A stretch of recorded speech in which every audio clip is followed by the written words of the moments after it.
Why is it that you find a way out, only to walk straight back into the very kind of pain you swore you would never allow to repeat itself?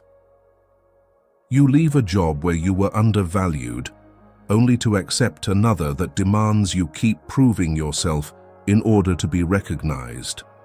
You end a relationship that drained you, then find yourself drawn to someone who makes you guess what they mean, hold yourself back, and wonder whether you are asking for too much. It can feel as though your life is repeating a script you cannot remember writing. Carl Jung did not believe this happens because you lack willpower or are not intelligent enough to learn from experience. In these recurring patterns, he saw traces of an unconscious part of you still trying to protect you through methods that have long outlived their purpose. Some of these patterns may once have helped you gain acceptance as a child, yet later they lead you to trade your real needs for the safety of a familiar role. You think you are choosing your future, while the past quietly continues to decide what feels safe. Today, we will follow the path back to where those choices first begin to take shape. Through the persona you have worn for too long, the feelings you project onto others, and the shadow that holds both fear and forgotten strength. Once you understand which part of you is at the wheel, you no longer need to keep patching up your life at the surface. You can begin to change from the root, and for the first time, move in the direction you truly want your life to take. Part 1. Seeing the patterns that keep repeating the same pain. Your life is not broken simply because of a breakup, a bad job, or a single failure. Anyone can meet someone unkind, be overlooked for an important opportunity, or make a poor choice and have to pay the price for it. Those things hurt, but they do not necessarily tell the whole story of who you are. The problem becomes more serious when the same kind of pain returns across years, circumstances, and different faces, while you keep arriving at the same familiar conclusion: I must be unlucky. People always treat me badly. This life simply is not meant for me. That is when you need to look directly at the pattern tying these experiences together. Jung used the concept of the complex to explain this. A complex is not merely a sad memory lying dormant in the past. It is a highly charged cluster of memories, emotions, beliefs, and reactions organized around an old wound. It works like an automatic system that was set in motion in the mind very early in life. When a present situation touches the same old point, that system switches on at once, even though you are older, wiser, and living in an entirely different place. Jung once wrote, "Everyone knows nowadays that people have complexes. What is not so well known, though far more important theoretically, is that complexes can have us." Jung's observation explains a great deal about life. There are times when you think you are making a choice, when you are actually reacting from an old wound. There are times when you believe you are in love, but what you are trying to hold on to is simply a familiar feeling. There are times when you think you are enduring something out of responsibility, while deep down you are trying to prove that you deserve love, if you are good enough, useful enough, easy enough to be around. A person who was praised only when they were obedient, accommodating, and made the adults around them feel at ease can easily carry an acceptance complex into adulthood. No one needs to force them. They automatically try to please. They apologize even when they are not sure they have done anything wrong. They feel guilty for declining a request. They allow others to cross their boundaries, then wonder why they grow increasingly uneasy. They do not do this because they are weak. They do it because some part of them learned very early that disappointing people might cost them affection, safety, or their place in the world. That wound no longer appears as an old sentence from a parent or as one distinct memory. It lives in their reflex every time they have to say no. Another common complex is the feeling of not being good enough. Someone who is harshly criticized compared to others, demeaned, or valued only for achievement often becomes highly sensitive to feedback. In the present, someone may simply say, "This could be improved," yet inside, they do not hear it as information. They hear an entire old history replaying. "I am inadequate. I am about to be rejected. I am not worthy of respect." That is why their reaction is often larger than the event itself. They may snap, withdraw, work themselves to exhaustion to prove themselves, or give up before anyone has the chance to judge them. Others may see them as overreacting, but they are not responding only to the words they have just heard. They are responding to everything that hurt them and was never resolved. I once lived through a period like that. I kept saying that I only met emotionally careless people. Whenever I entered a relationship, I was drawn to people who were inconsistent, close one moment, distant the next, saying things that gave me hope, then disappearing when I needed a clear answer. I blamed them, and that part was not wrong. Some people truly are irresponsible with other people's feelings, but what I refused to see was that whenever I met someone kind, steady, and clear in the way they communicated, I felt uncomfortable. I told myself they were too ordinary, too predictable, not emotional enough. I did not know that a familiar part of me had learned to mistake anxiety for love.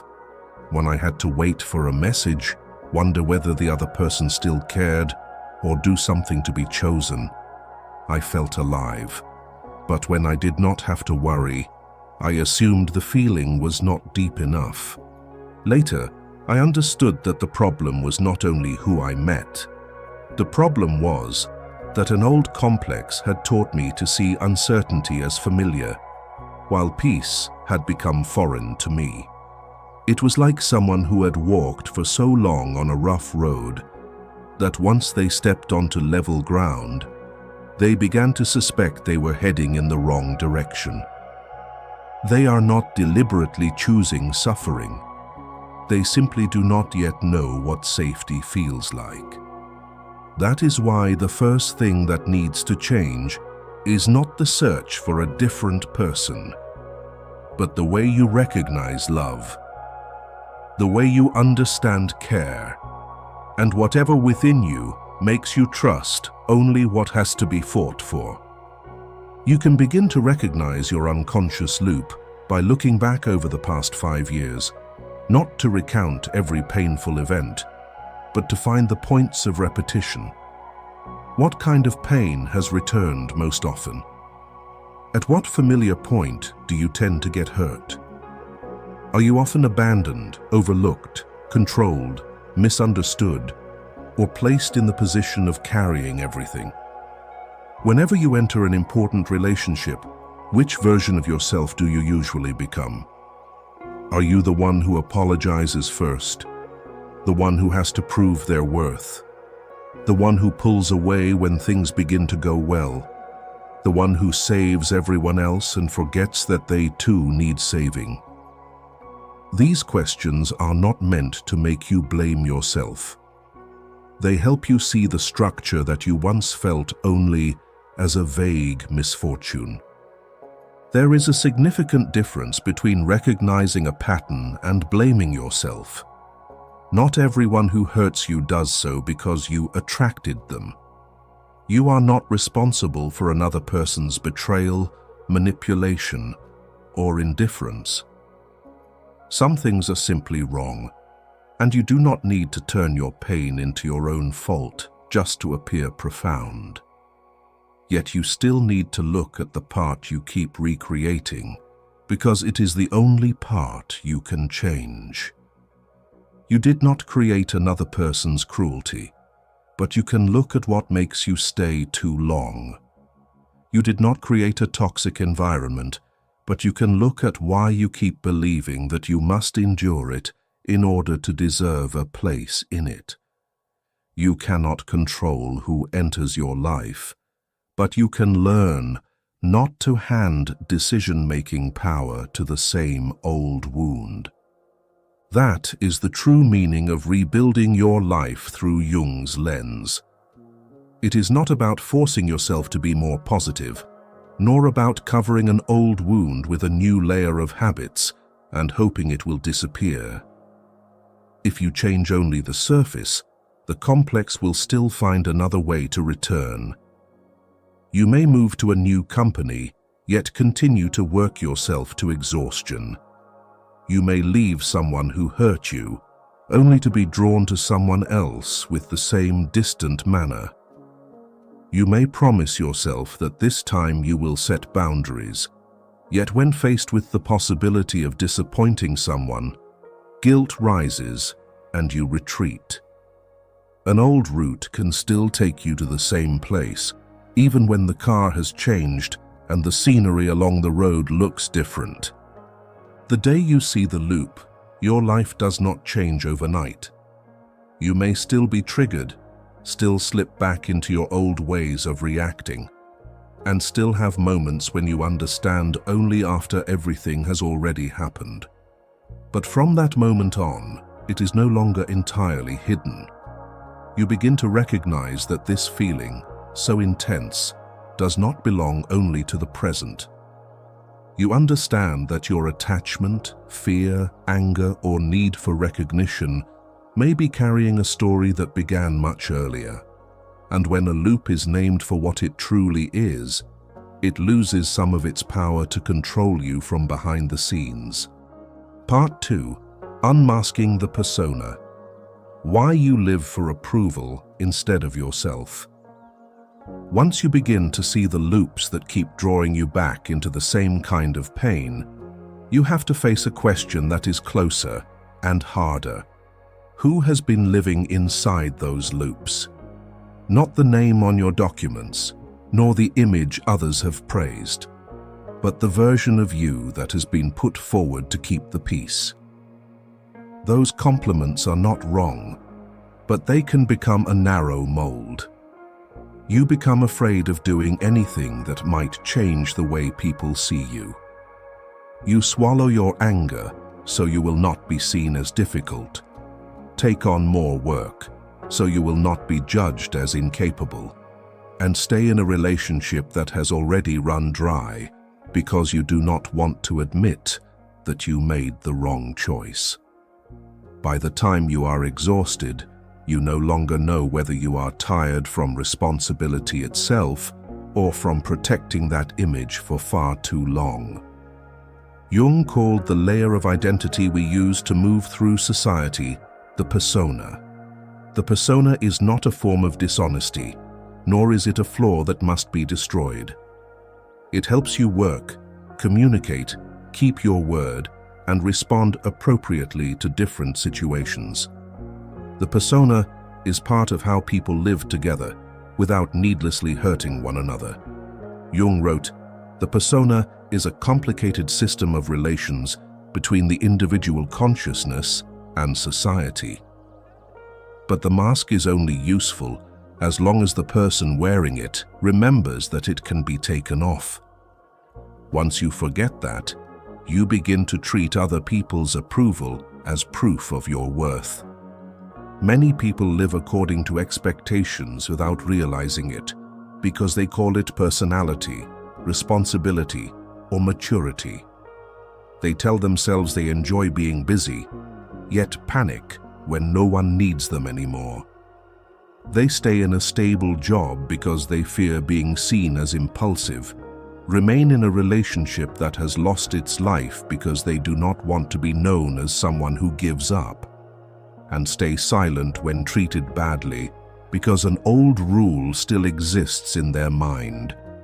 Good people do not make others uncomfortable. These rules are rarely spoken aloud, yet they continue to govern their choices. I have to be useful to deserve love. I am not allowed to be angry. I have to be good at everything. I must not need anyone. I have to seem fine. After living under these conditions for too long, you may do many things right and still feel that your life does not belong to you. Hard work can look the same from the outside, but not all hard work comes from the same place. Some people work a great deal because their work gives them meaning, because they want to master their craft, or because they are building something that matters deeply to them. When they need rest, they can still rest without seeing themselves as useless. But others work until they collapse, simply to avoid hearing the old voice that tells them they are not enough. They cannot say no because they fear being judged, and they cannot rest because the moment they stop, they feel empty. The difference lies in the motive. One person is moving towards something meaningful. The other is running from fear. The persona is very skilled at making panic look like an admirable quality. Those who are always seen as the dependable one often understand this better than anyone. They handle matters at home and take on the difficult part at work. People rely on them for so long that they begin to believe they are not allowed to waver. Then, at some point, they cannot sleep, cannot concentrate, become irritated by small things, and quietly wish someone would ask what they have been carrying. But the persona of the strong one immediately steps in. It tells them that complaining is a burden, needing help is weakness, and a trusted person must never reveal their confusion. They are tired not only because they carry too much, but because they are not allowed to be an ordinary human being, someone who is sometimes helpless and sometimes needs to be held up. That is the cost of a persona that has become too rigid. You are admired, but you are not truly known. The feeling of, I do not know what I want, often begins here as well. It may simply mean that you have listened to the voices of family, work, culture, comparison, and fear for too long. You do not lack desire. You have simply become accustomed to measuring every desire against one question: will other people accept it? When all those voices enter every choice, your own voice grows quieter. Eventually, you mistake that silence for the absence of a voice altogether. Some people spend their whole lives building a beautiful house from someone else's blueprint. They choose the career others praise, marry the person considered suitable, and live in a way that reassures everyone around them. Then one day, when the door closes and no one is looking in, they sit in that house and cannot breathe. There is nothing wrong with the house. It was simply never built to hold their real life. J. Gatsby, in Fitzgerald's novel, reveals that tragedy in a more visible form. To the world, Gatsby is wealthy, mysterious, and worthy of admiration. Yet behind Gatsby stands James Gatz, a poor young man who believed he had to create someone else in order to enter the world where Daisy could love him. Gatsby's tragedy lies in the fact that wealth, status, and glamour no longer remain means to an end. They become proof that he is worthy of being chosen. He spends so many years becoming someone who can be loved that there is almost no room left for the question of how he would want to live if he no longer had to prove anything to anyone. Gatsby does not only lose Daisy, he loses the chance to live as James Gatz, with a life that does not need to be constructed in order to convince anyone. The persona always offers a sweet reward. It helps you receive praise. People tend to like those who are pleasant, capable, considerate, uncomplicated, and always able to handle the situation. With every word of approval, the mask clings more tightly.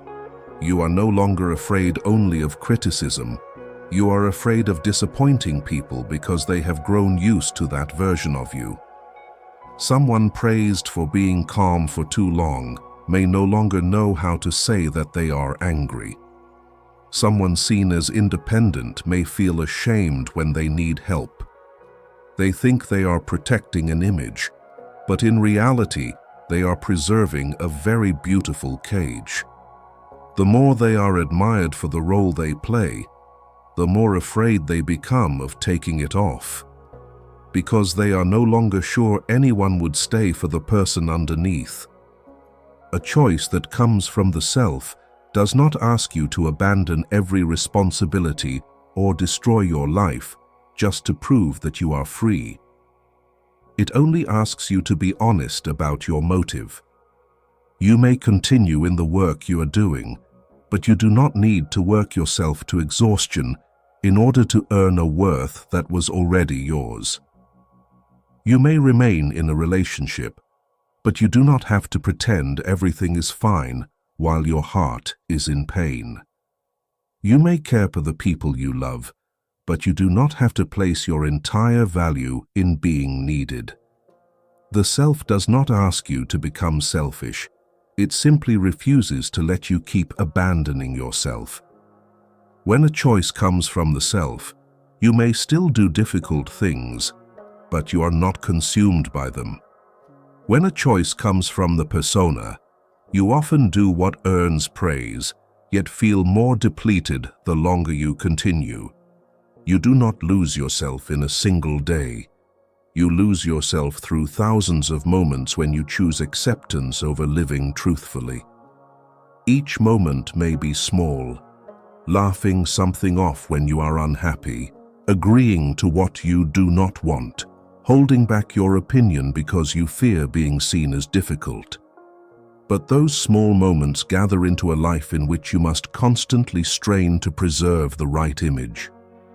When the persona becomes something you must protect at any cost, the emotions and qualities that do not fit that image do not disappear. They still need somewhere to go. And the easiest place to put them is not within yourself, but onto the faces of other people. Part 3. Understanding projection. What others awaken in you. After many years of work and research, Jung came to a realization. When there is an emotion, a need, or a quality you cannot yet acknowledge within yourself, the mind places it onto someone else. That person becomes the container for what you do not want to hold in your own hands. They may be a lover, a parent, a colleague, a close friend, or even a stranger who says one thing that unsettles you. Some people may irritate you and then fade from your mind, while others leave you thinking about them, resenting them, and retelling the story long after they have left your life. The intensity of that fixation often suggests that what happened does not belong to the present alone. This does not mean you must doubt every feeling you have. Some people truly manipulate, lie, disregard boundaries, or take advantage of your kindness. Seeing that clearly and walking away is a sign of clarity. But once you have recognized that someone is not right for you, if you still spend years trying to prove they were wrong, waiting for them to understand you, trying to change them, or living in anger because they never became the person you hoped for, then it may be time to look again. The relationship may have touched a wound that existed before you ever met them. You are no longer struggling only with their behavior. You are struggling with the feeling of having once been abandoned, overlooked, or made to feel that you were not enough.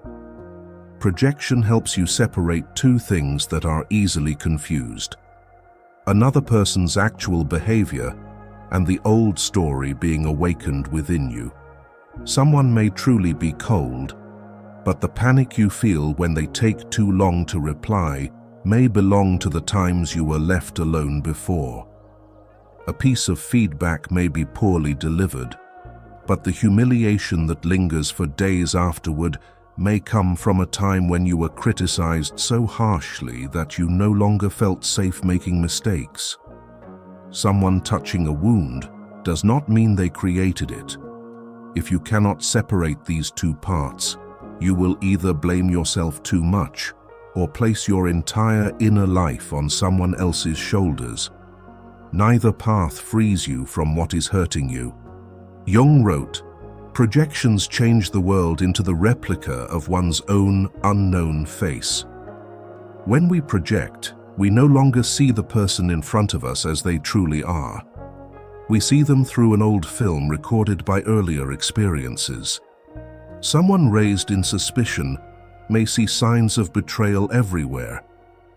Someone who was always forced to be obedient may perceive anyone who speaks directly as aggressive.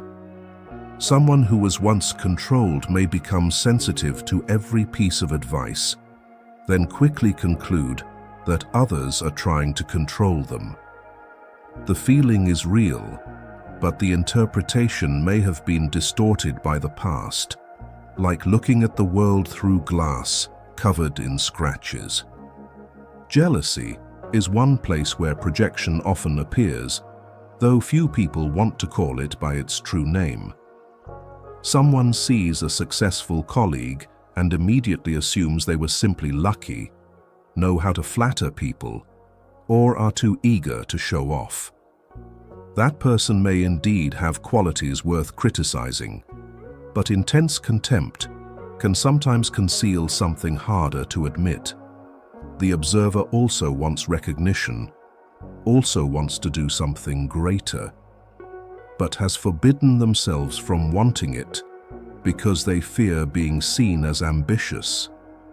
Instead of acknowledging that desire, they turn it into a flaw in someone else. Another person's confidence can provoke discomfort in the same way. Someone who has never allowed themselves to feel proud of what they have achieved or never dared to say clearly what they need may easily call another person's confidence arrogance. That person becomes a thorn because they are living the part of life we once forbade ourselves to live. You do not truly hate the fact that they stand out. You are in pain because you have made yourself small for too long in order not to make anyone uncomfortable. Once you see this, you do not need to force yourself to like them. You only need to stop using contempt to conceal a legitimate desire of your own. Projection does not only make us resent people, it can also make us idealize them. Many people enter love not with a real person, but with an image they have placed upon that person. They meet someone who listens well a few times and believe they have found the one place that will heal every lack within them. They see a little tenderness and assign that person the depth, loyalty, and courage they themselves need. When that image breaks, they hurt more deeply than after an ordinary breakup, because they have not only lost a person, they have lost the illusion that once made their life seem meaningful.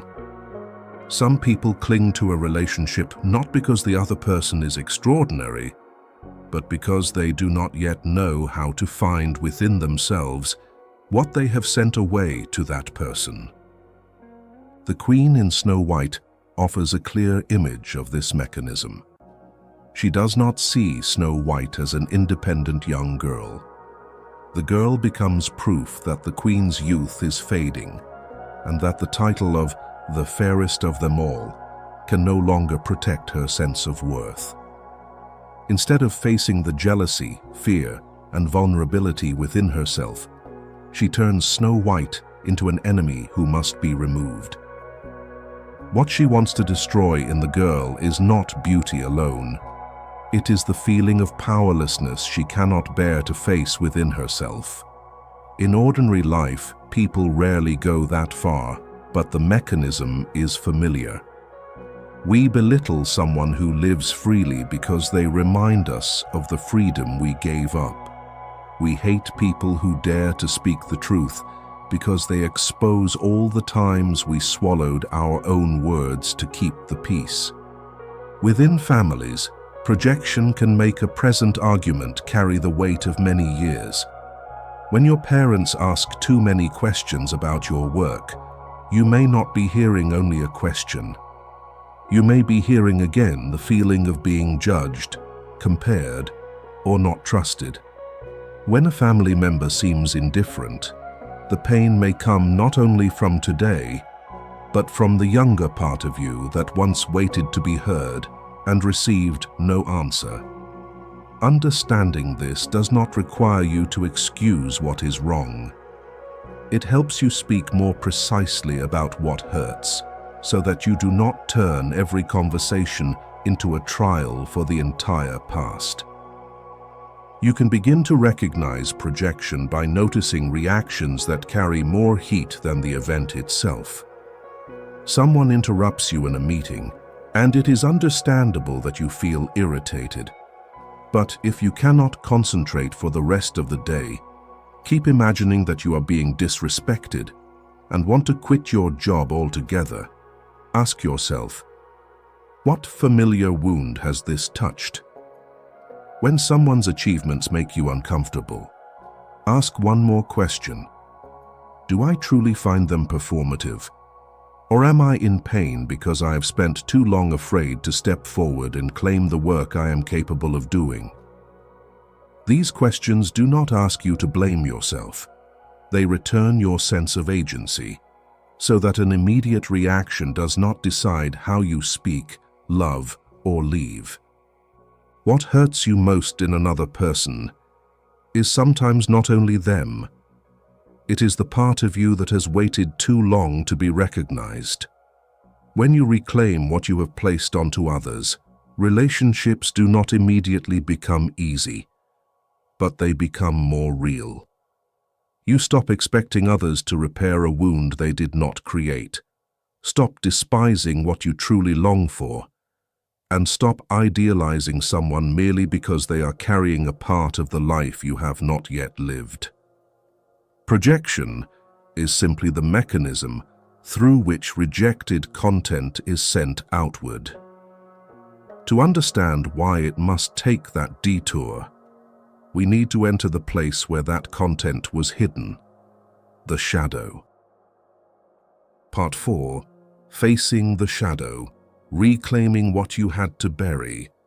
The shadow is where the parts of you that you had to push out of your self-image continue to live. It is not a monster waiting to destroy you. It is the anger you were taught was wrong, the need to be prioritized that was once called selfishness, the desire to stand out that made you feel ashamed, and the ability to say no that was suppressed to keep the peace. But the shadow does not contain only the parts that frighten you. It also holds the assertiveness, ambition, intuition, vitality, and instinct for self-protection that you once had to bury in order to be loved, to stay safe, or to be seen as a good person. A child does not naturally know which parts of themselves are worth keeping and which parts must be hidden. They learn this through the eyes of adults, through the way others react when they become angry, cry, object, ask for something, or appear too noticeable. When a child is scolded for being angry, they may not learn how to use anger in a healthy way. They learn that they are not allowed to be angry. When a child is made to feel ashamed every time they clearly express what they need, they may not learn how to respect the needs of others and their own needs. They learn that having needs is a burden. To preserve love, avoid punishment, or avoid being seen as difficult, they separate those parts from their image of themselves. The parts that are separated do not disappear.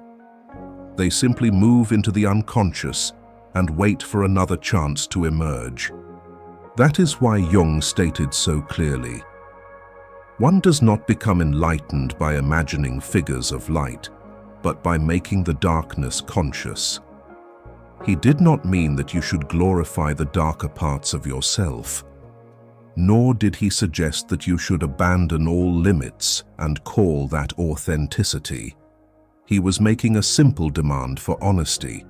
You cannot mature by accepting only what is beautiful in yourself, while denying everything else. When you insist that you have no anger, no jealousy, no desire to control, those parts do not lose their power. They simply find more hidden ways to move through you, sometimes so hidden that you do not even realize they are leading you. The shadow often returns in forms you barely notice. It may appear as sarcasm when you do not dare to admit that you are hurt. It may show up in short replies, deliberate procrastination, or bursts of irritation that seem to come at the wrong time. It may become an addiction to work, so that you do not have to stay close to emptiness, uncontrolled shopping after a day of being pressured, or sabotaging an opportunity just as it is about to succeed, because success makes you afraid of being seen. Some people keep choosing relationships that hurt them because within those relationships, they are allowed to suffer without having to acknowledge the anger they have repressed toward those who hurt them before. On the outside, they say they are simply unlucky. On the inside, the forgotten part is trying to repeat an old story in the hope that this time it will end differently. I remember someone named Lila Morrison, a viewer of the channel, who once sent me a letter sharing her story. She agreed to let me tell it, hoping that those living through something similar might recognize something in themselves. Whenever someone needed to switch shifts, she took the shift. Whenever someone forgot a task, she fixed it.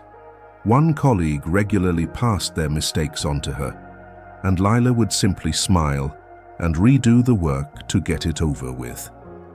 6 months later, when her manager asked her to handle one more task over the weekend, Lila submitted her resignation that same night.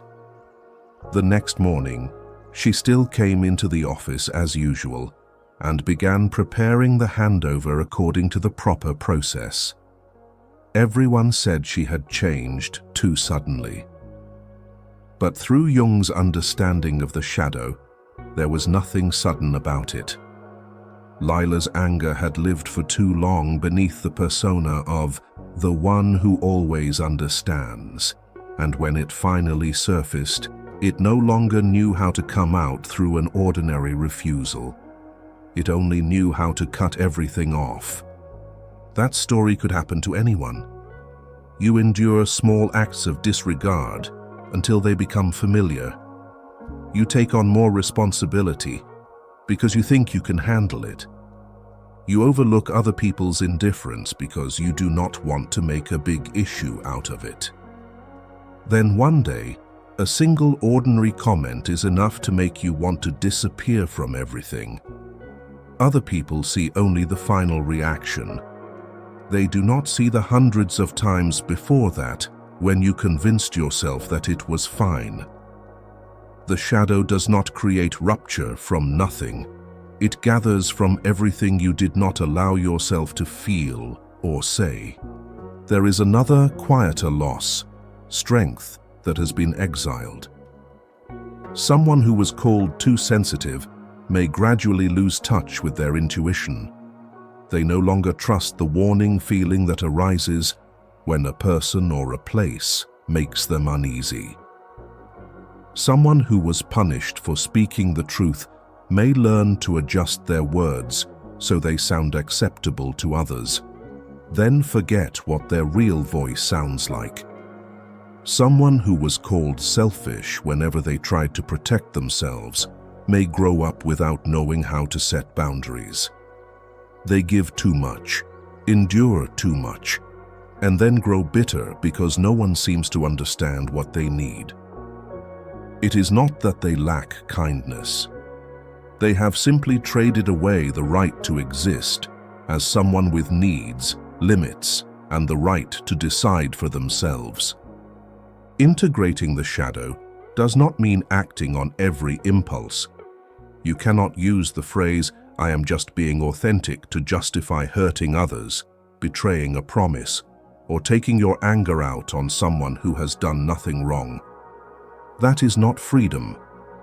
It is simply letting the shadow take the wheel. Integration means looking directly at your capacity for selfishness, fear, control, and harm, so that you no longer have to pretend those things do not exist. When you know that you are capable of anger, you can choose to speak clearly before you explode. When you know that you want recognition, you no longer need to use contempt to hide it. When you recognize that you too can hurt others, you become more careful with your power, not weaker. The most beautiful part of this work is not becoming a more perfect person. It is slowly reclaiming the parts of yourself that were abandoned. You can say, "I disagree," without feeling like a bad person. You can accept a major opportunity without apologizing for being capable. You can leave a place that hurts you without turning your departure into an act of revenge. You can admit that you want to be loved, while no longer being willing to trade your entire self just to be kept. When those parts return, your inner life is no longer divided between the person you allow yourself to be and the person you try to hide. You do not become dangerous when you see your own darkness. You become most dangerous when that darkness lives within you while you still believe it does not exist.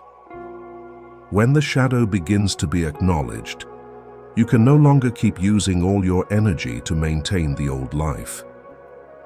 Some of your vitality will withdraw from the roles, relationships, and goals that are no longer real. That moment is rarely comfortable. It may arrive as exhaustion, disillusionment, or a crisis in which you no longer understand why what once seemed enough is no longer enough. Part 5. Understanding exhaustion and crisis. When your life no longer fits your inner truth. When people enter a period of crisis, many panic and quickly conclude that they have failed. They find that they no longer want to open their laptop, no longer feel interested in what once made them proud, meet their loved ones without having the energy to talk, sleep, and still wake up tired, finish their work without feeling any lighter. Some look at the success they once pursued and suddenly find it unfamiliar. Some still go to work and fulfill their responsibilities, yet feel as though they are dragging their own body through one day after another. Their first response is often to force themselves to become stronger, to make stricter plans, work harder, become more disciplined, and scold themselves for procrastinating. But there are times when the problem is not a lack of motivation. The problem is that something deeper within you no longer wants to keep sustaining a life that betrays what you truly need. Jung used the word libido in a much broader sense than sexual energy. For him, it was the current of life energy that flows into interest, creativity, the desire for connection, the ability to work, curiosity, and the feeling of wanting to keep living.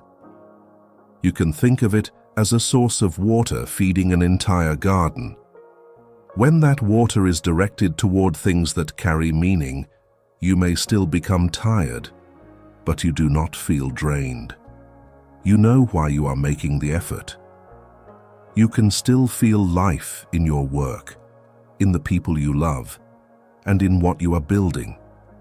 But when that entire source of water is diverted into pleasing others, maintaining an image that is no longer real, chasing borrowed goals, or clinging to a relationship that makes you smaller, the inner garden begins to dry out. On the surface, you may still function well for a while.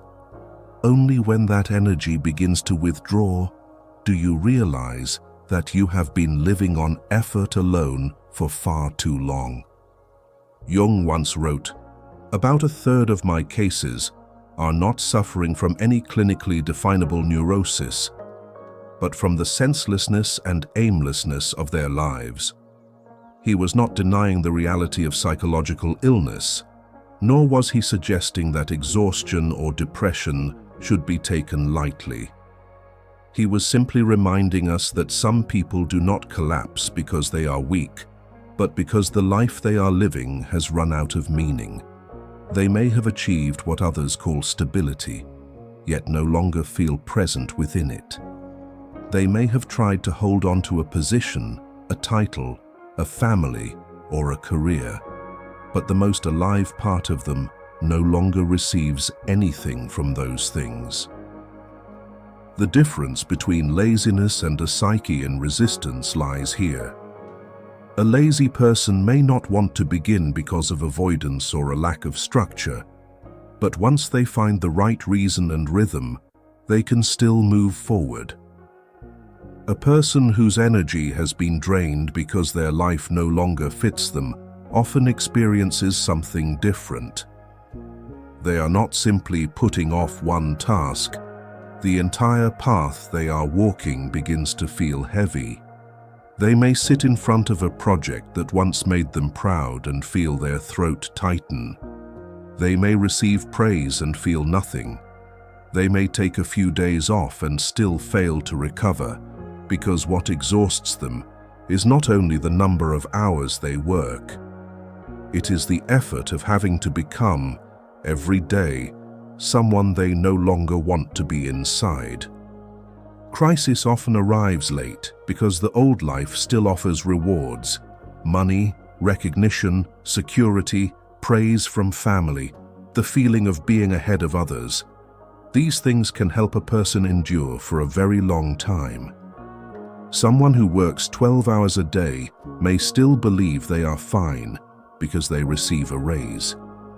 Someone who stays in a relationship that has already run dry may comfort themselves by thinking that at least they are not alone.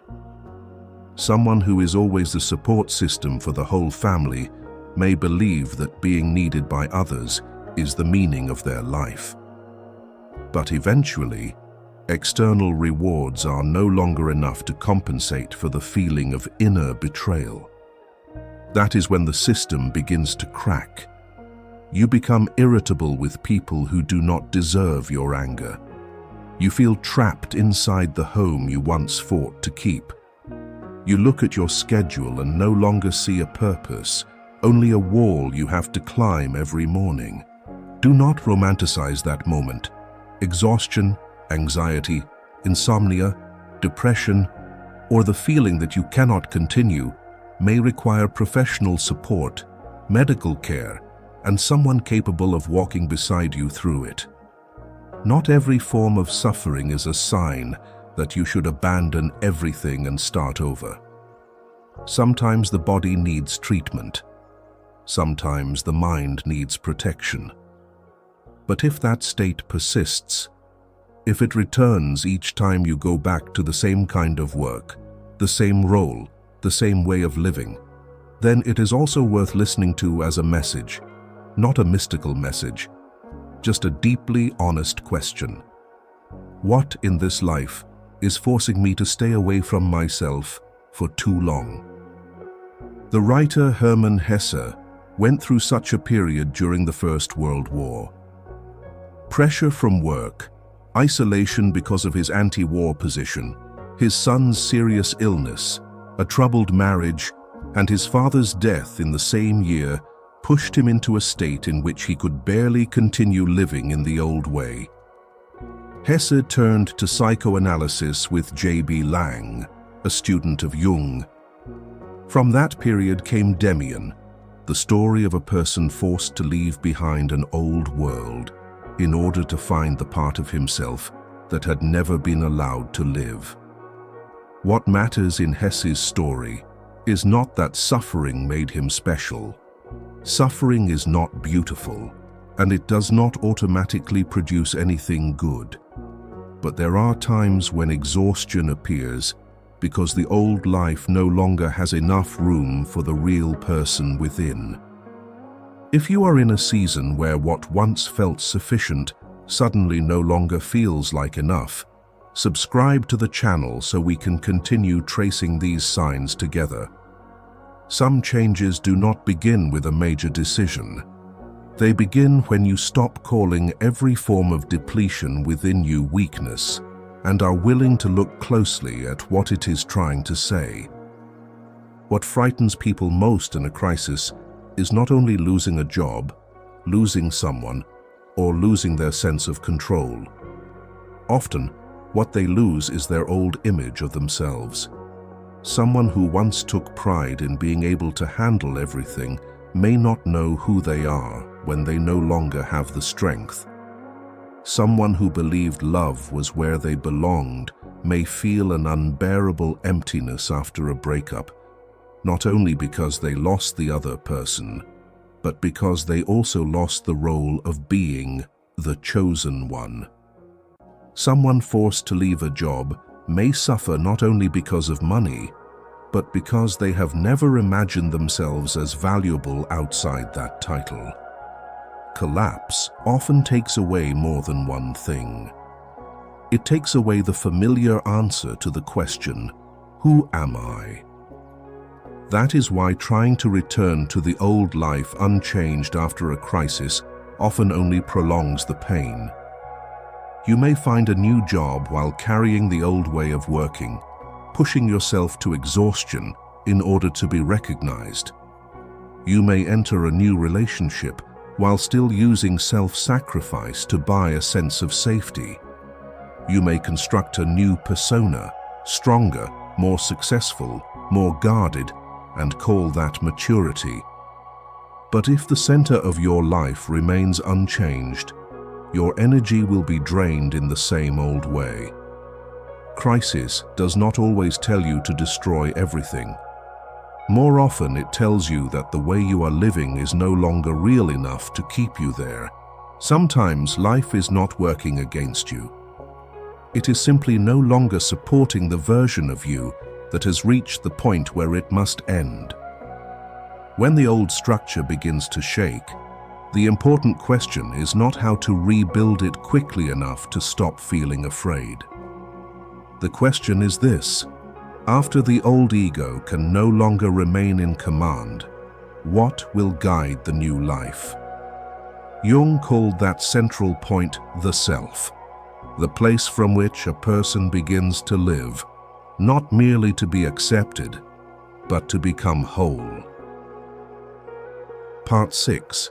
Returning to the self, moving beyond the ego's need for approval. The ego is the part of you that says, "I."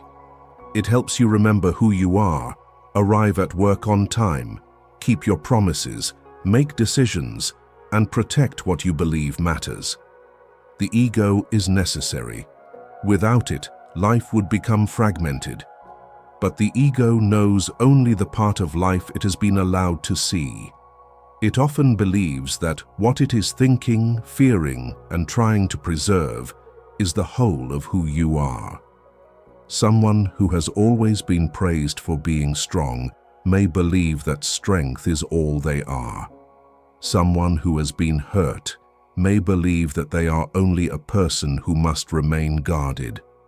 Someone who has been successful for many years may believe that their worth lies entirely in their ability and position. The ego is like someone holding a small flashlight in the dark. Its light helps them take a few steps, but it does not show them the whole forest. The self is wider than that part. It is not a perfect, peaceful version of you that always knows what it wants. The self includes both the conscious parts of you and all that you do not yet fully understand.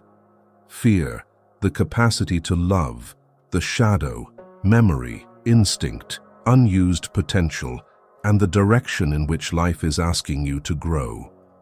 Jung wrote, "The self is not only the center, but also the whole circumference which embraces both conscious and unconscious."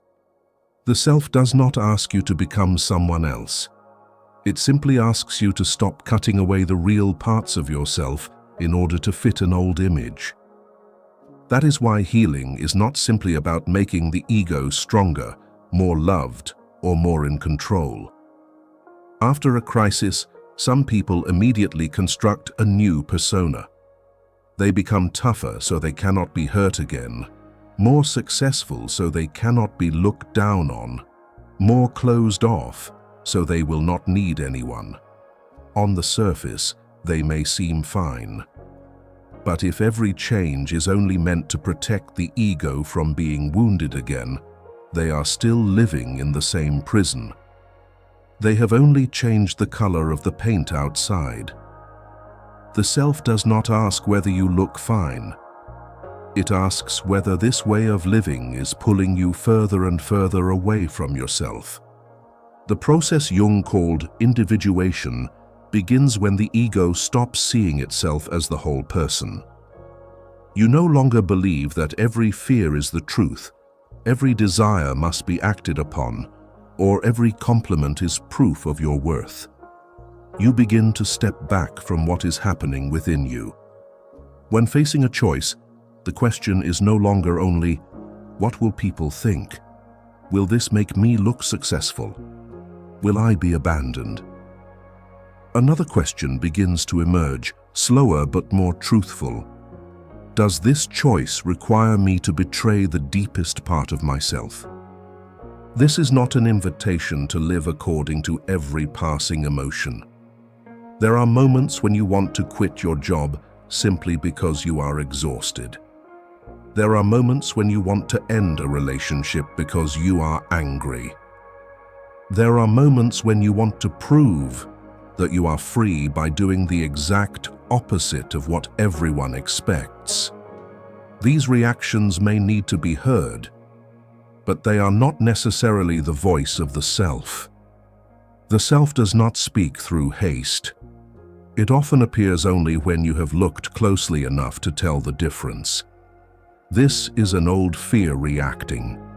This is the persona trying to preserve an image. This is a complex being touched. Or this is truly a direction in life I can no longer deny.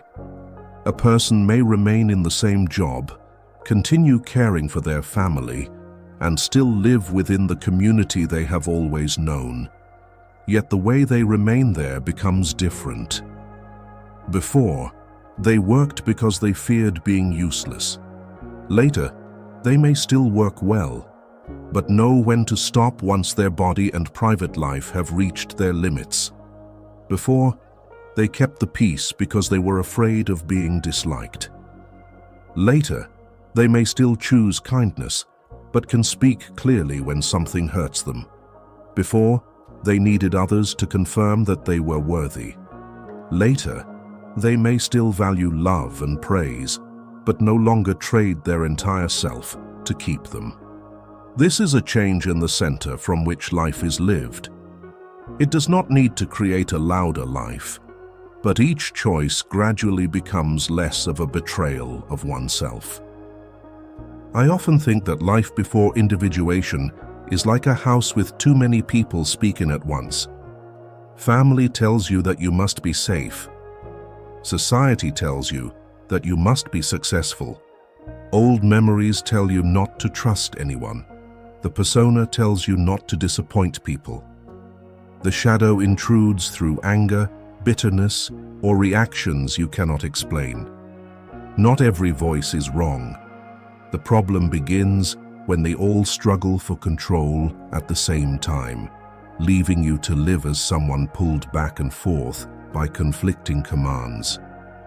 Individuation does not make that house completely silent. It creates a homeowner steady enough to know which voices deserve to be heard. which belong to fear, and which are simply old rules that have expired.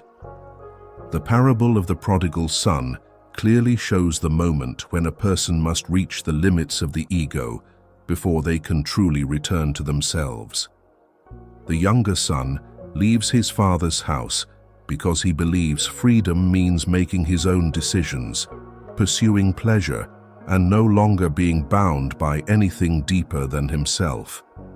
When he spends all his wealth and falls into poverty, it is not only his money that collapses, his image of himself collapses as well. The person who can live alone, remain in control, and create a life without returning to anything beyond himself.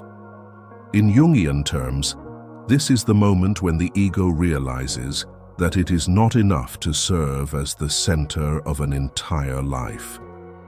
The Bible says that the son came to himself. It does not mean that he became the innocent person he once was. He returns with a more mature awareness, after seeing the limits of pride and the illusion of control. This path often carries a measure of loneliness. When you begin to live more truthfully, some relationships will change. Some people liked you because you were always easy to persuade. Some felt comfortable only when you never asked for anything. Some had grown used to you holding everything together and become uneasy when you begin to have boundaries. That change hurts because it forces you to see that some relationships existed only because of the old version of you. But the fact that others dislike your growth does not automatically mean that you are wrong. Sometimes it simply means that you are no longer signing the old contract. I will always sacrifice myself in order to stay. The measure of success begins to change from there. Success is no longer only about climbing higher within an external system, earning more, becoming more widely known, or forcing those who once doubted you to acknowledge your worth. These things may still matter, but they are no longer the entire answer. You begin to measure a life through different questions. Do I still have to leave myself behind each day in order to keep this position? Can I remain in these relationships without having to make my own voice smaller? Can I succeed without turning myself into a tool of fear? A person may not have everything, yet still live with far greater steadiness when they no longer keep betraying what they know to be true. A life begins to heal when you stop trying to become the most accepted person in the room and begin becoming someone who no longer has to leave themselves in order to remain. But the self cannot become the center through one beautiful realization alone. Tomorrow morning, the ego may still return to its old paths. It may still want to please, to prove, to escape discomfort. That is why the final part of this journey cannot end with understanding. We have to bring that awareness into the smallest choices of each day, where a new life is truly formed. Part 7. Daily practices to make the unconscious conscious and change your life from within. Understanding the persona, the shadow, or the self does not automatically change your life. You may listen to countless reflections on healing, nod at what feels deeply true, recognize that you have spent your life seeking approval, and still accept a task the next morning that you no longer have the energy to do, simply because you are afraid of disappointing someone. You may know that a complex is pulling you along, yet when someone touches the old wound in exactly the right place, you still react as though you have never understood any of it. You may speak about projection, yet spend the entire night angry at someone because they have stirred up something you have not yet dared to face within yourself. That is not hypocrisy. It is the distance between understanding and living. The human mind does not change simply because it has heard something true. Old reactions have been repeated for too long, swallowing your feelings to keep the peace, overworking yourself to feel worthy, making your needs smaller to hold on to a relationship, blaming yourself instead of facing what is not right. They do not disappear just because you have learned to name them. You need very specific moments in which to create a different way of living. Transformation begins when you pause before replying to a message that upsets you and ask whether this anger belongs to today or to many years before. It begins when you say no without explaining yourself too much. It begins when you stop trying to fix someone who does not want to change and turn back to ask why you stayed for so long. It begins when you give the repressed part of yourself a healthy way out. By writing it down, creating something, speaking honestly, or setting a clear boundary instead of allowing it to explode one day. The practices ahead are not 6 techniques designed to turn you into a more perfect version of yourself. They are 6 ways of bringing what you have understood back into everyday life, where you must choose, love, work, endure discomfort, and live alongside others. Only when the way you pause, observe, speak, refuse, create, and endure begins to change does the path back to yourself become more than a beautiful idea. Number 1. Make space for the unconscious to speak. The first practice sounds simple, yet it is difficult for many people, creating a real period of silence so the unconscious has a chance to speak. Not to isolate yourself, not to sit motionless for hours, and certainly not to force your mind to become positive. Silence is simply a moment when you do not immediately use your phone, music, work, messages, videos, or conversation to fill whatever feeling has just risen inside you. When every empty space is filled at once, you never discover what is living beneath all that busyness. You only know that you feel uncomfortable, then reach for something that makes the feeling disappear for a few minutes. Many people are afraid of being alone with their minds because they believe silence will bring sadness, anxiety, or unwanted thoughts. It may. When the noise outside grows quiet, the things you have pushed aside often rise to the surface first. You may realize that you are angry with someone, but have been pretending that you are fine. You may see that you do not truly want to continue with something you are doing. Or it may simply be an emptiness that you have called by many other names for a long time, being busy, bored, uninspired, or needing a change of scenery. Do not rush to fix whatever appears. The first step is simply to name it honestly, as Harper Bell learned to do. Harper Bell works in quality control and lives in Leeds.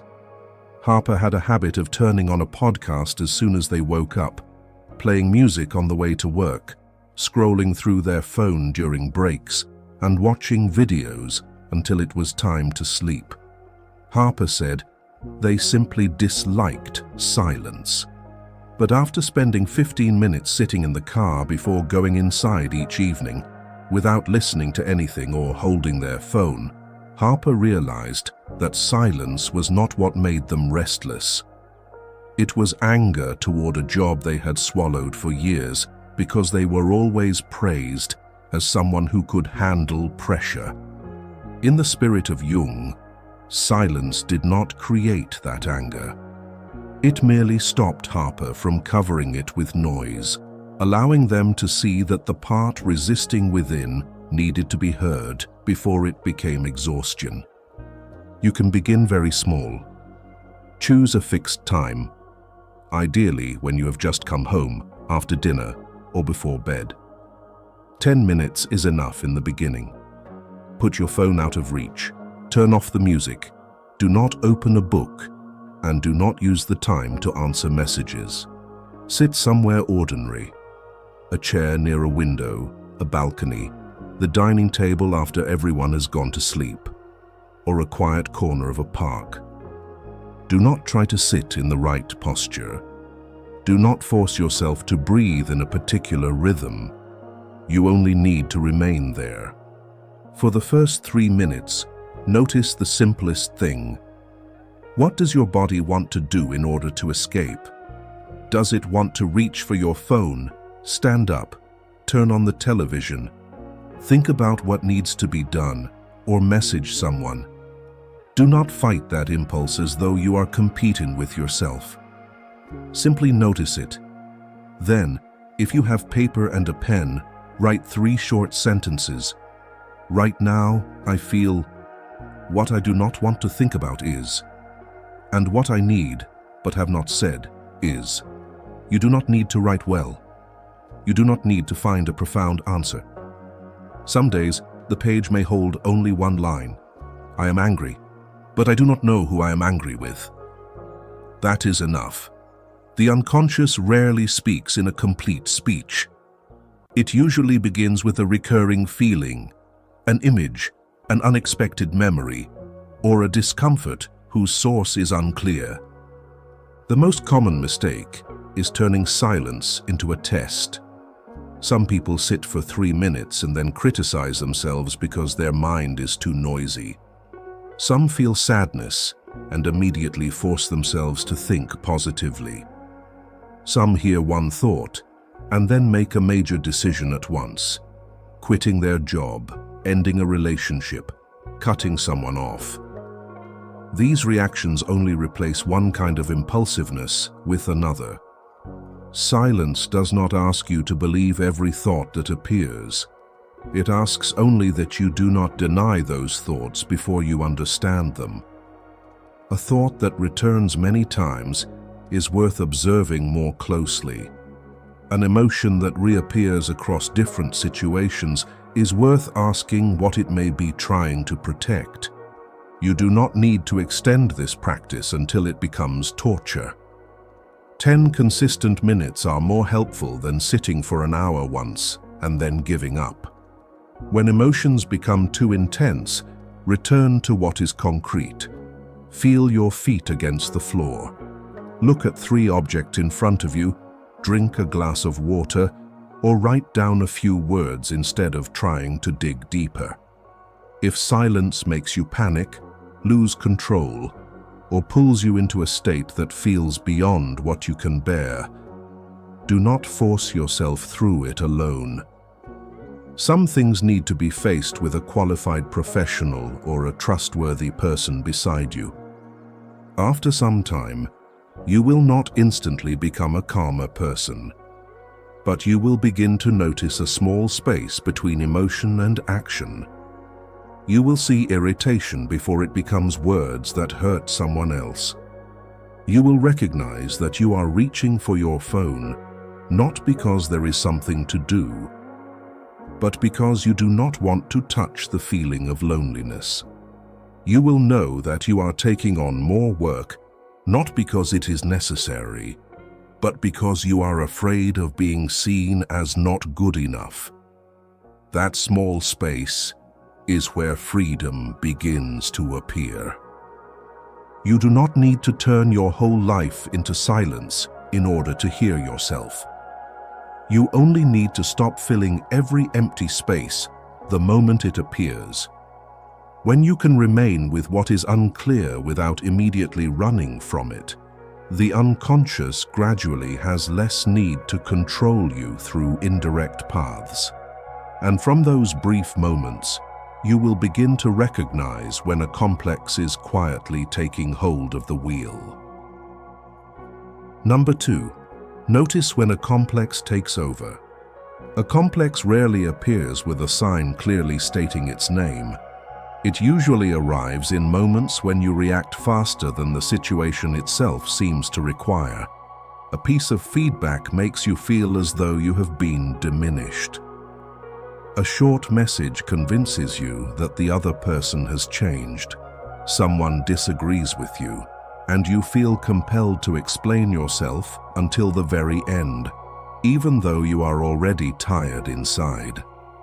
There are moments when you are not simply sad, angry, or afraid.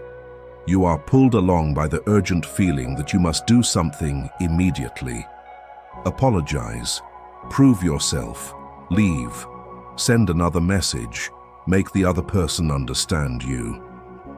That is when you need to pause, because the present may have touched an old story.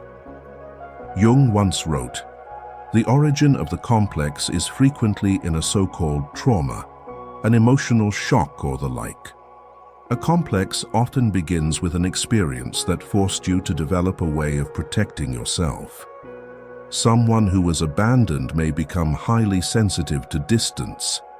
Someone who was constantly criticized may find it unbearable to feel that they have not done well enough. Someone who grew up in an environment where peace depended on being obedient and agreeable may immediately feel guilty whenever another person is dissatisfied. The present event may be small, but a complex does not react to the size of the event. It reacts to the entire emotional history that the event has just awakened. That is why the task is not to write a beautiful autobiography about yourself. You do not need to retell every part of your childhood, nor do you need to turn every feeling into a long analysis. You only need to record the moments when you explode, feel ashamed, become jealous, cling too tightly, grow afraid, or want to run away. Write the situation down briefly. What happened, what someone said, and what you did immediately afterward.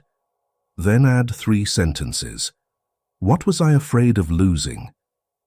Who did I want to be seen as? And what familiar feeling did this pull me back into? These 3 questions move you beyond simply describing where the other person was wrong. They require you to look at what is being threatened within you. You can add one more question. If I were not afraid, what would I truly need in this situation? Sometimes the answer is very simple. You do not need the other person to love you more. You need them to speak clearly. You do not need to take on more work to prove that you are good. You need clear guidance. You do not need to disappear from the relationship. You need to admit that what just happened hurt you. When the real need is named, the reaction often becomes less intense. The complex is still there, but it is no longer the only voice allowed to speak. Morgan Price, who works as a subtitle editor for a media company, once had a habit of revising their work until midnight because of a single comment from their manager. Morgan always believed this was simply a sense of responsibility. But one day, after being told that the rhythm of a subtitle segment needed adjusting, Morgan felt their hands turn cold, kept reopening the computer, and wanted to send a long email explaining how hard they had tried.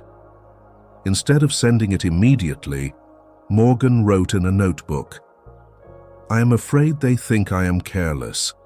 I want to be seen as someone who never makes mistakes. This feeling is like the times I was criticized in front of the class." After several months of writing things down this way, Morgan realized that every piece of feedback pulled them back into the same old fear.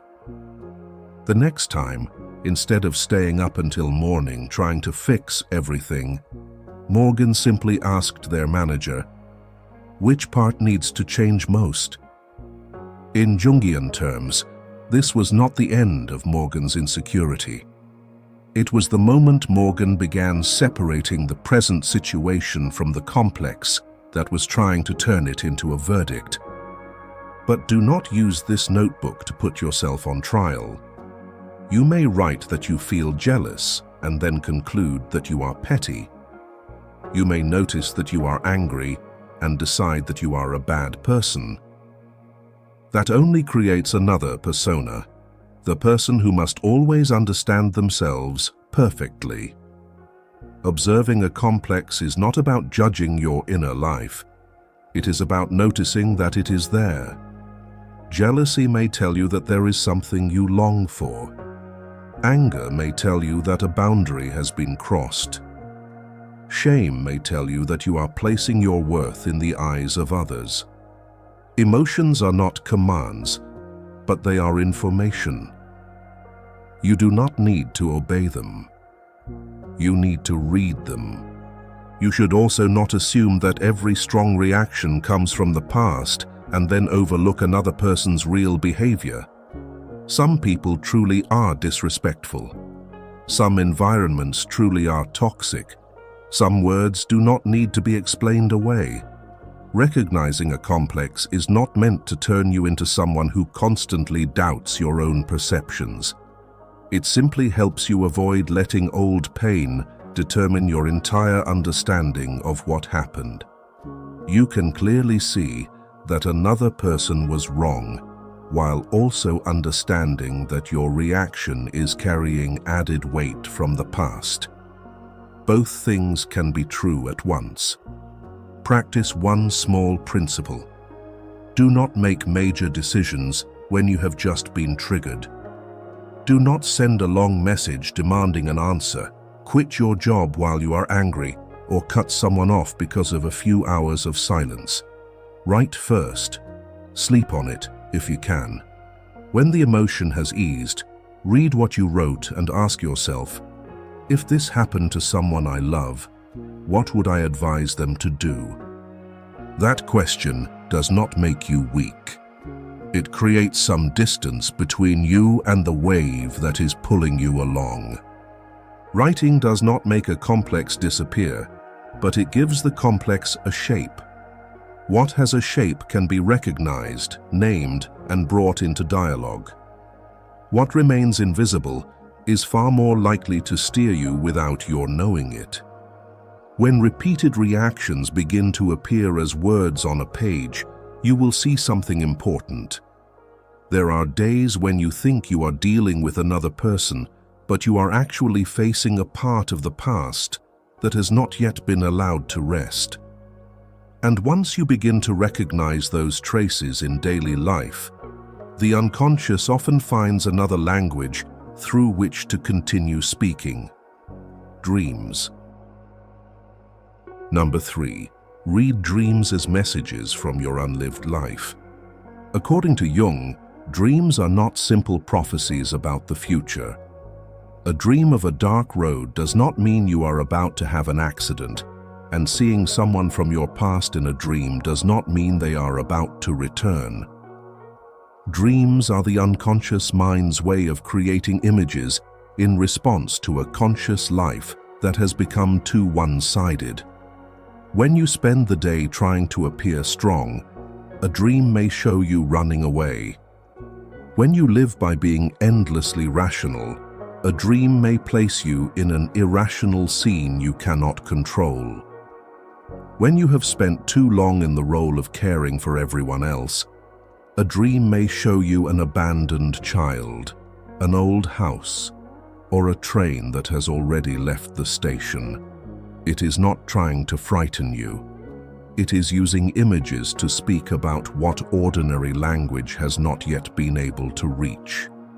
Jung wrote, "The dream is a little hidden door in the innermost and most secret recesses of the soul, opening into that cosmic night which was psyche long before there was any ego consciousness. Dreams do not open so that you can chase every symbol as though it were a mysterious code. They open so that you can see the part of life the ego usually overlooks.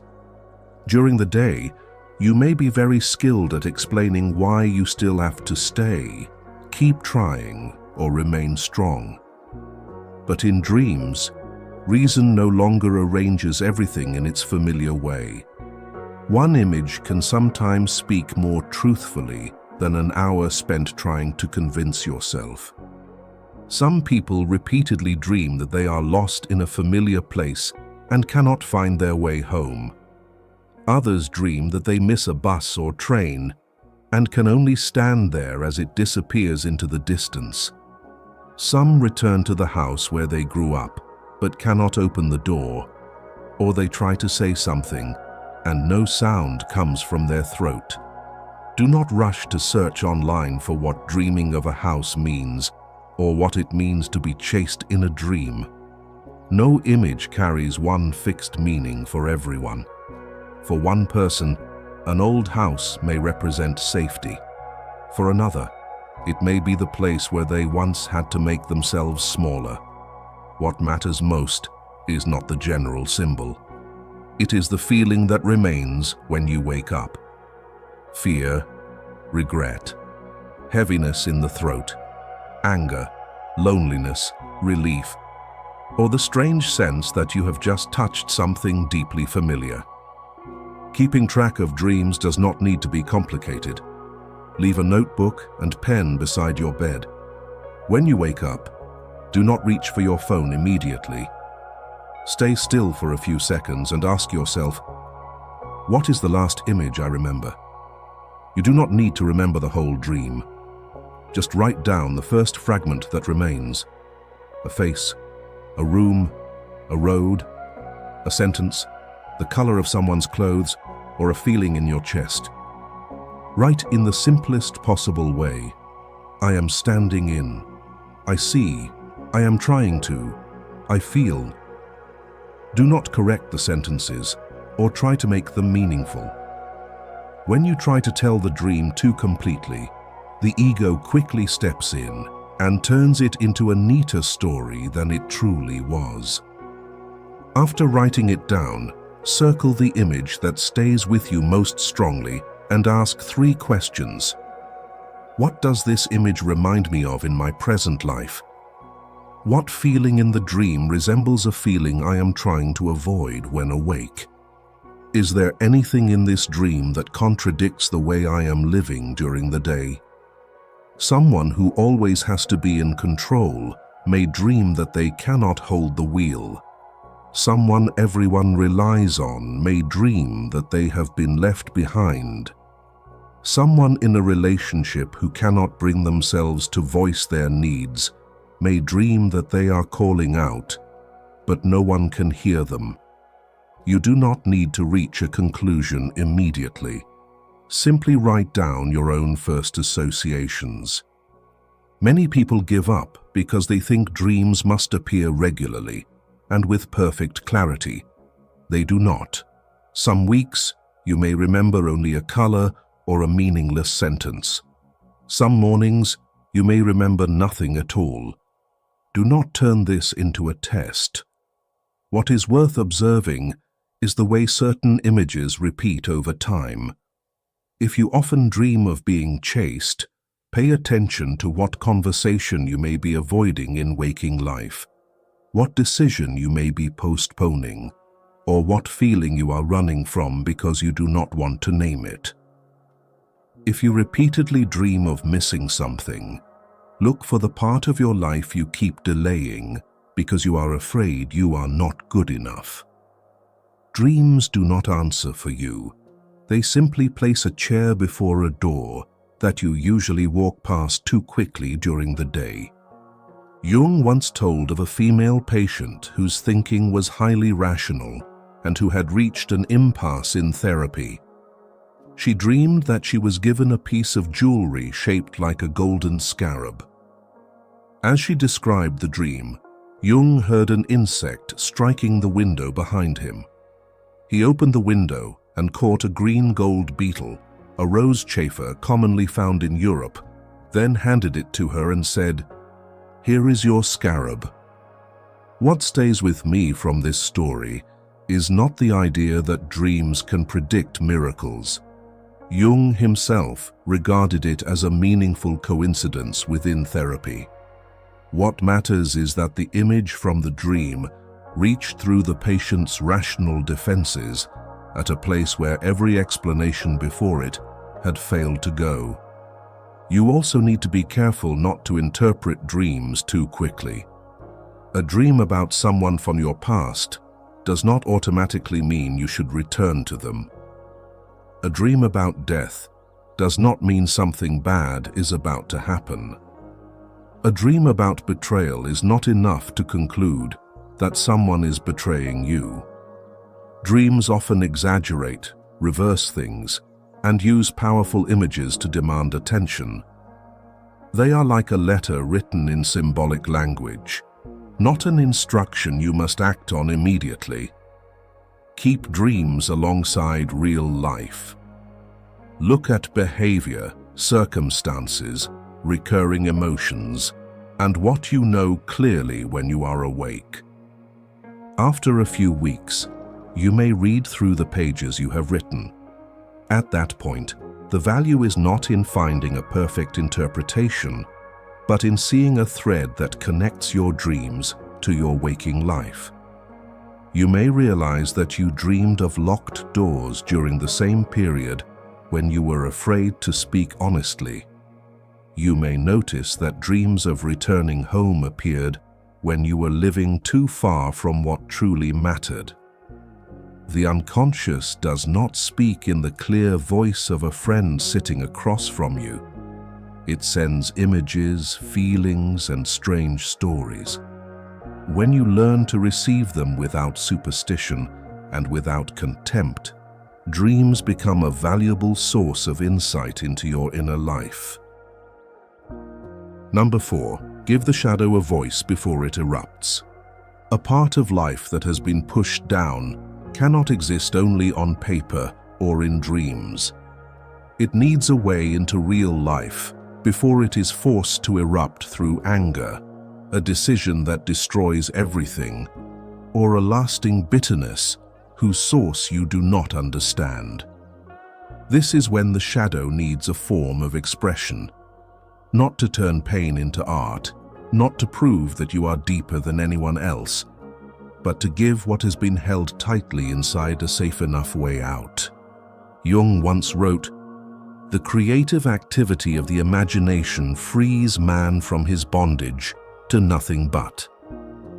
When a person lives only to complete what must be done, answer what needs answering, and handle what others place in their hands, the mind gradually becomes a place that receives only demands from the outside. They absorb news, expectations, praise, criticism, and the needs of other people, but no longer create anything from the rhythm of their own life. Libido, the life energy Jung spoke of, is spent on anxiety, people-pleasing, shopping, scrolling, or trying not to feel anything at all. Creativity draws that energy out of its draining cycle. It does not ask you to produce a work of art. It only asks you to do something that carries your own touch, breath, and choice. Some people need to write. Not to write something beautiful, but to write an unsent letter to the person who hurt them. To write the sentences they swallowed. I am angry because I tried to act as though I did not need this, but I do. I do not want to keep being treated this way. Some people need to draw a few clumsy lines, simply to see what color their anger has, what shape it takes. Some people need to walk for 20 minutes without headphones, allowing the body to move through the tension the mind has not yet been able to name. Some people need to cook a meal, repair a chair, clean a corner of the house, plant something, fold clothes, or do any task with their hands. These small acts do not resolve the whole inner life, but they move you from being someone merely carried along by life to someone participating in it again. That was also how Elliot Ward found a way through. Elliot Ward worked as a video editor for an advertising company. Elliot's job was to spend hours in front of a screen making everything look brighter, cleaner, and more polished. In private life, Elliot did much the same, always saying just enough, always avoiding conflict, always letting others decide where to eat, where to go, even the important things. After a while, Elliot began snapping at their partner for no clear reason and spending entire nights buying things online they did not need. A friend suggested that Elliot try pottery on the weekends. Elliot did not make anything beautiful. At first, there were only crooked cups, clay covering their hands, and several moments when they wanted to quit because they felt clumsy. But as Elliot pressed the clay, ruined it, and started again, they began to recognize a very old anger. Anger at having spent years adjusting everything to suit other people's eyes. In Jungian terms, what found expression here was not artistic talent. It was the shadow finding a path that did not require destroying a relationship in order to be seen.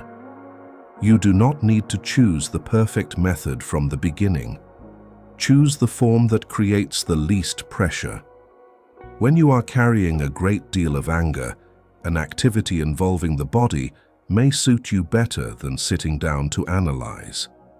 You can walk briskly, mop the floor, chop vegetables, garden, do a few vigorous movements, and only then sit down to write a few lines. When you feel jealous of or contemptuous towards someone, try making a page of images, words, or colors about what that person has that you are afraid to admit you want. When you feel empty, choose something done with your hands that has a clear beginning and end, such as fixing a drawer, organizing a bookshelf, or cooking a proper meal for yourself. Do not dismiss these as ordinary tasks. They give the mind a structure simple enough that the deeper part of you no longer has to demand attention through chaos. Some people will try a few times and then stop because they do not feel inspired, do not create anything beautiful, or do not see change immediately. But inspiration is not the goal. You do not need to wait until you feel better before you begin. The act itself creates a space for the feeling to move through. Do not turn expression into a place to unload everything onto someone else either. Writing an unsent letter is different from sending it in the middle of anger. Singing a song, drawing a face, or walking until you break a sweat is different from using your emotions to hurt someone who does not understand what is happening. The shadow needs to be acknowledged, but it does not need to be given the power to destroy. Do not rush to share everything you create. Some drafts need to remain private for a while. Not because they are shameful, but because the part that has just appeared is still tender. When you offer it too soon in search of praise or validation, the persona can immediately return to take control. It wants the result to be good, to be liked, to prove that you have worth. Let some things belong only to you. A song no one hears, a drawing no one sees, a path you walk alone, a chair you repair yourself. These things remind you that some parts of life do not need recognition in order to deserve to exist. After some time, you will see that the change does not lie in anger disappearing completely or every wound being healed at once.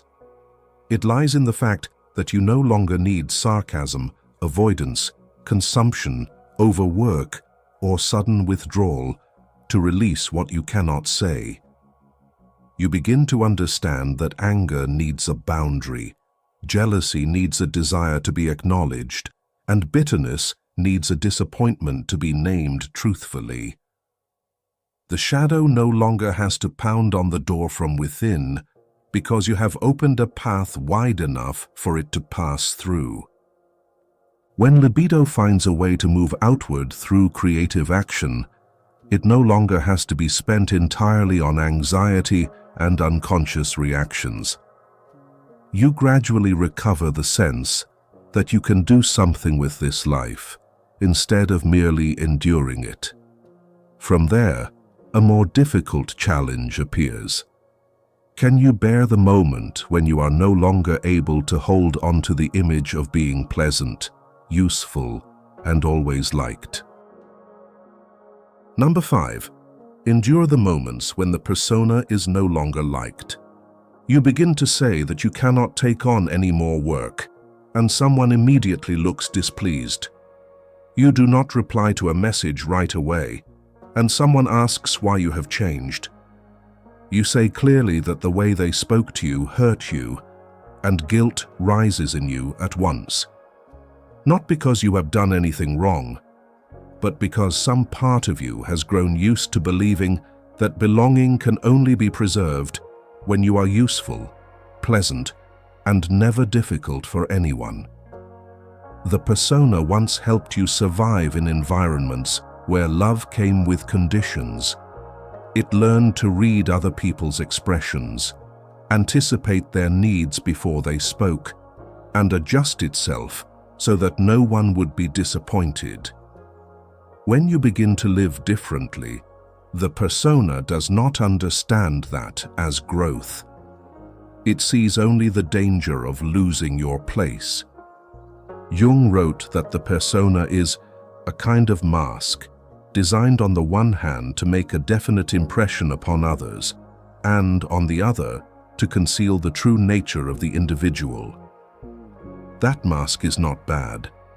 It helps you behave with consideration, keep your word, and avoid pouring every private emotion onto other people.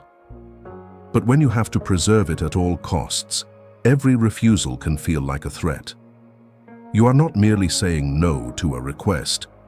You are touching an old fear, that if you are no longer easy to rely on, people will no longer need you, that if you stop accommodating them, they will turn away, that if you no longer appear fine, you will be left behind.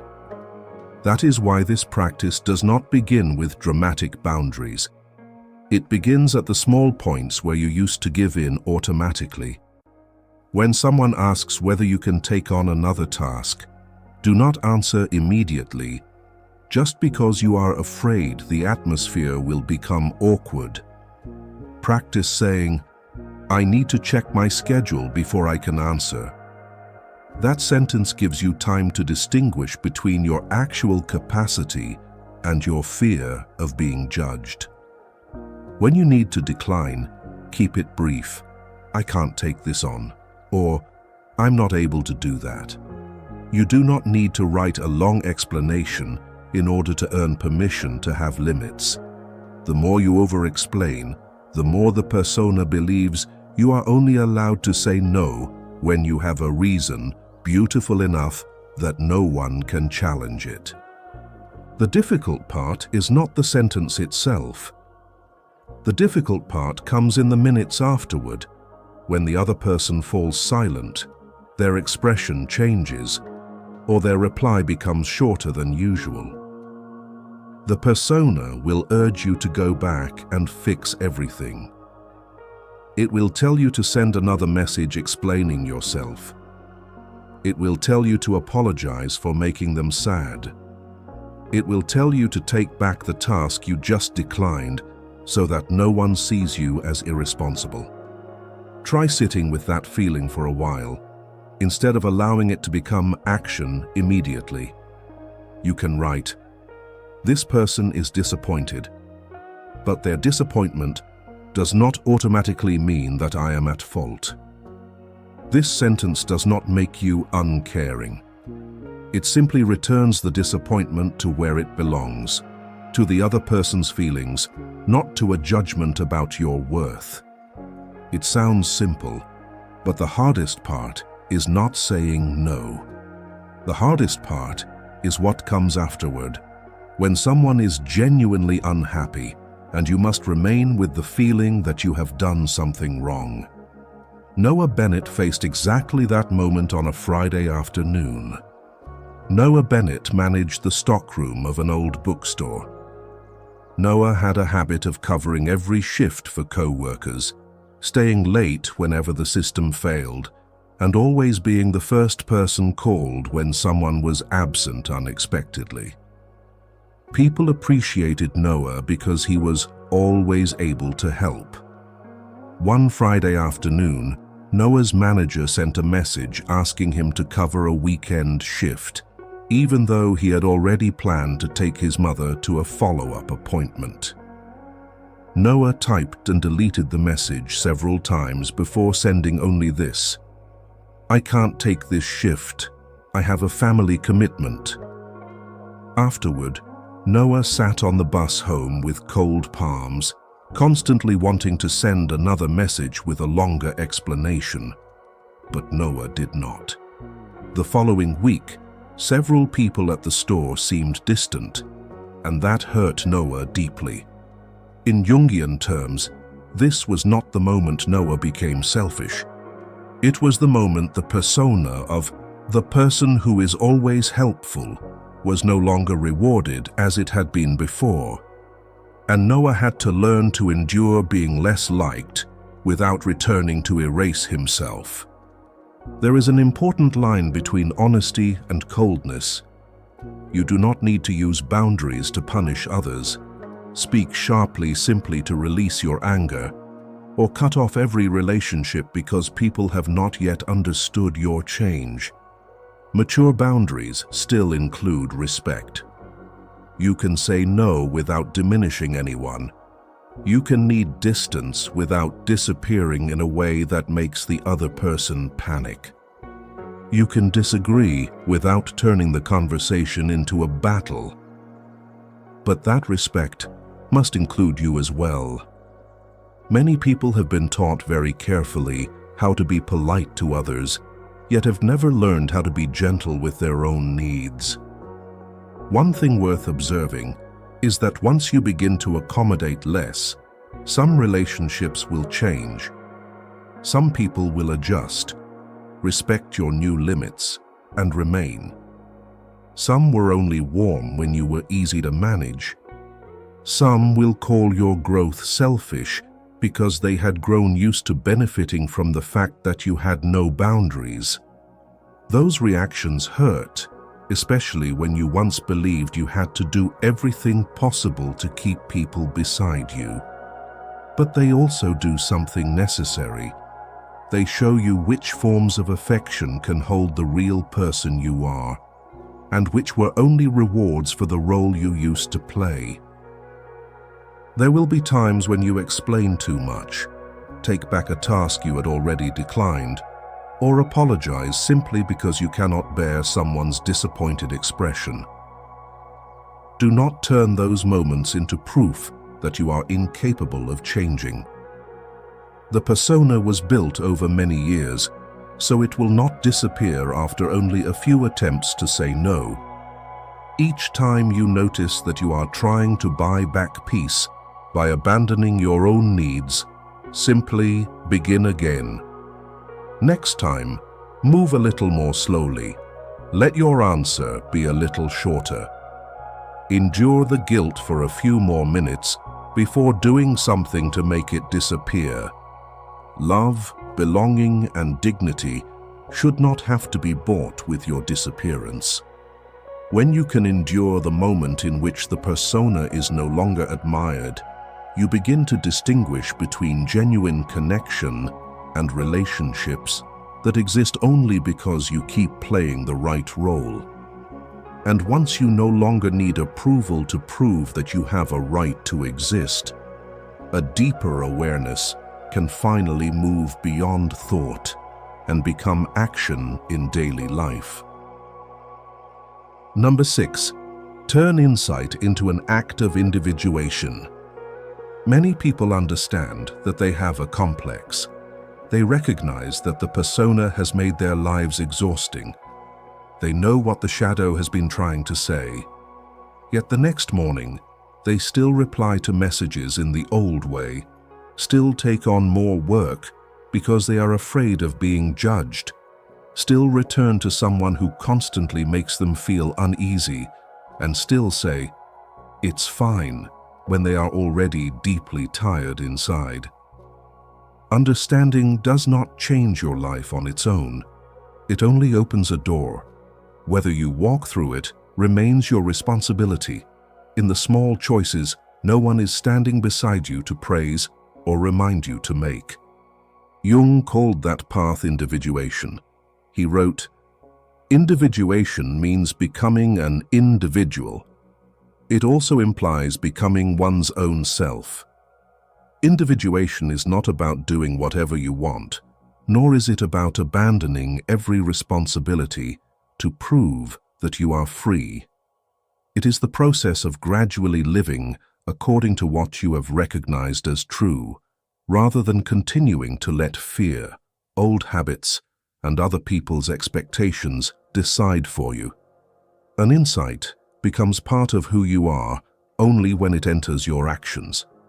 Otherwise, it remains a beautiful idea that the ego can use to feel more profound, while your real life stays exactly the same. The actions of individuation are often not as dramatic as people imagine. It may be choosing not to stay in contact with someone who appears only when they need you to soothe them. It may be telling your manager that your current workload has exceeded your limits instead of silently working extra hours and growing resentful. It may be returning to a creative pursuit you abandoned years ago, not to make money from it immediately, but to remember that there is still a part of you that was not born solely to serve other people's needs. At times, the right action is to seek support on purpose, to call a trusted loved one, make an appointment with a professional, or admit that you cannot continue playing the role of the strong one in every situation. What matters is choosing an action that is specific enough. Do not write, "I will live more authentically." That sentence is too broad, and when discomfort appears, you will not know what to do. Write instead, "This week, I will not reply to work messages after 9 o'clock at night." Or, "I will tell that person that I will not continue in an unclear relationship." Or, "I will spend 2 hours on Sunday morning returning to something I once loved." An action with a day, a time, and clear words is much harder for the persona to pull back into vague promises. Rhea Collins, an accountant for a chain of pet stores, understood very clearly that she always took on extra work in order to be seen as dependable. But for years, that understanding changed nothing. At the end of every month, when co-workers sent her the work they had not finished, Rhea still stayed late to complete it. She went home irritated, exhausted, and angry with herself for not knowing how to say no. One day, after writing down the exact question, "What am I afraid of losing?" Rhea realized that she was not afraid of losing her job. She was afraid of no longer being seen as a good person. The following week, when a co-worker asked her to take care of a report for them, Rhea simply said, "I can't take this on. You need to speak with the manager directly." The sentence took less than 10 seconds, but she felt unsettled for the rest of the afternoon. In Jungian terms, that was not evidence that she had done something wrong. It was the old persona losing its power, while a more mature part of her was learning to stand on its own feet. You will need to prepare for that resistance. A right action does not always make you feel relieved immediately. You may set a boundary and then feel guilty. You may end a familiar kind of relationship and then feel empty. You may ask for help and then feel ashamed because you have long taken pride in needing no one. The complex will tell you that you are selfish. The persona will tell you that you are disappointing others. The shadow may pull you back through anger or the urge to cut everything off at once. Do not treat those reactions as commands. See them instead as signs that an old structure is being touched. That is why, after every new action, do not ask only whether the external result was good. Ask yourself something more. What did I do differently from before? Did I continue to respect what I know is true, even when others did not yet understand? Am I returning to over-explain simply to erase the discomfort of guilt? These questions help you avoid judging yourself by the immediate reactions of others. Some things become clear only after a few weeks, when you realize that you are less bitter, sleeping better, and no longer avoiding yourself after every time you agree to something you do not want. You do not need to turn one insight into a revolution. Some people realize they are living in the wrong way and immediately want to quit their job, cut off every relationship, move somewhere else, and begin again from nothing. Sometimes life does require major change, but do not let impulsiveness disguise itself as awakening. Individuation is not about destroying everything to prove that you have changed. It is about learning to choose one right thing, carry it through, and allow a new life to be built through consistency. One well-timed refusal can matter more than 10 promises. One call for help can be more honest than a month spent telling yourself that you are fine.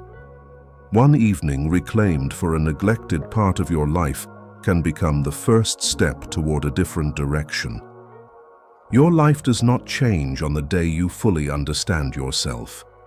It changes on the day you do one small thing that your old self has always avoided. Perhaps no one will applaud. Perhaps you will still tremble, doubt yourself, and want to return to the old path.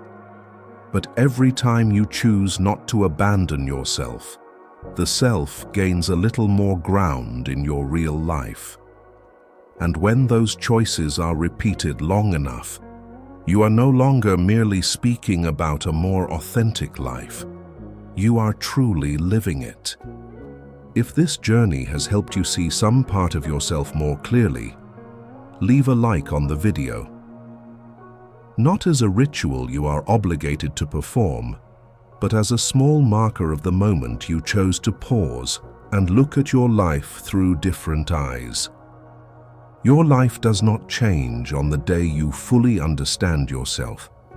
It changes on the day you stop allowing the unconscious to make decisions for you in the smallest moments. It may be the moment you choose not to send another message simply because you are afraid of being forgotten. It may be the moment you state your limits clearly instead of pushing yourself through just to get it over with. It may be the moment you recognize that anger is present and refuse to turn it into words that wound someone else. These changes are not dramatic, but they are where a new way of living begins to take shape. We often try to fix our work, our relationships, our finances, our confidence, or the habits that leave us exhausted. All of these things matter, but sometimes what needs healing first is the divide between your outer life and your inner life. You may have a job people admire, a relationship others envy, and an image that appears perfectly fine to everyone around you, yet still feel that you are not truly living your own life. Jung did not ask you to destroy everything. He simply asked you to look closely at what may be living in your place. The persona does not need to be destroyed, but it must not be allowed to take the wheel. The shadow does not need to be eliminated, but it cannot be left to live forever in the dark. Suffering does not need to be glorified, but neither should it be silenced. The ego does not need to disappear, but it cannot remain the sole center of your life. When these parts are given their proper place, you no longer have to divide yourself between the person society accepts and the person you truly are within. A better life does not necessarily begin when everything outside you has been perfectly arranged. It may begin more quietly, on the day you see an old pattern and stop placing all the blame on fate. On the day you reclaim a strength you once rejected, on the day you stop using other people's approval as the measure of your worth. The road ahead may still be uneven, but from this point on, you no longer have to walk it as a stranger to yourself.